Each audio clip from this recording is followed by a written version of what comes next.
হালিমাতুস সাদিয়া তিনি তার নিজের ভাষায় বলেন, দুর্ভিক্ষের সময় আমার বাসা ছিল তায়েফ নগরীর বনু সাদ গোত্রে।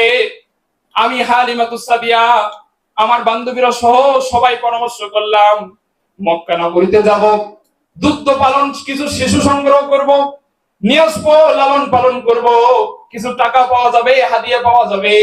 দুর্ভিক্ষের সময় আমরা এই নিয়োগ করলাম। এরপরে আমার বান্ধবীরা সহ আমরা সবাই গাধার পিঠে চললাম। আমার স্বামীকে আমি নিলাম, সঙ্গে নিলাম সফর সঙ্গী হিসেবে। নিয়ে যখন আমরা রওনা দিয়ে দিলাম, দুর্ভিক্ষে দুর্বল ছিল, জোরে চলতে পারতেছিল না, আস্তে আস্তে যাচ্ছিল।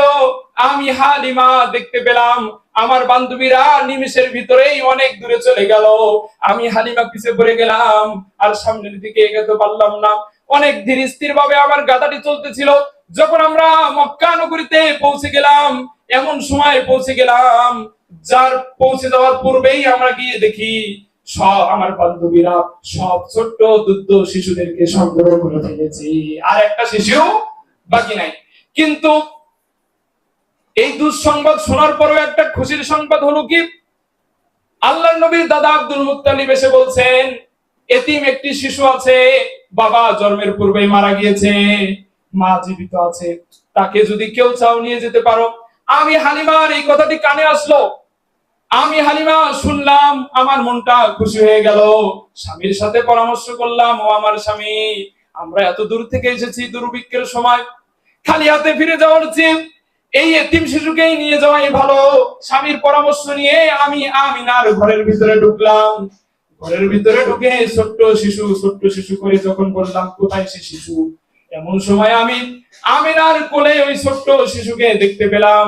ওই ছোট্ট শিশু যখন আমি ওই ছোট্ট শিশুকে দেখার জন্য যখন একটু এগিয়ে গেলাম, ছোট্ট শিশুর দিকে তাকিয়ে দেখি যেন আকাশের পূর্ণিমার চাঁদখানা আমিনার কোলে ধরা দিয়েছে।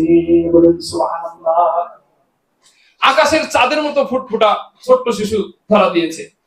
তোরা দেখে যা আমিনা মায়ের কোলে, মধু পূর্ণিমারি শীতল চাদর দোলে, যেন উষার কোলে রাঙা রবি দোলে। তোরা দেখে যা আমিনা মায়ের কোলে, কুল মাখলুকে আজি কানে ওঠে কে লই, কালেমা শাহাদাতের বাণী ঠোঁটে কে লই, পরে দরুদ ফেরেশতা বেহেশতের দুয়ার খোলে। তোরা দেখে যা আমিনা মায়ের কোলে।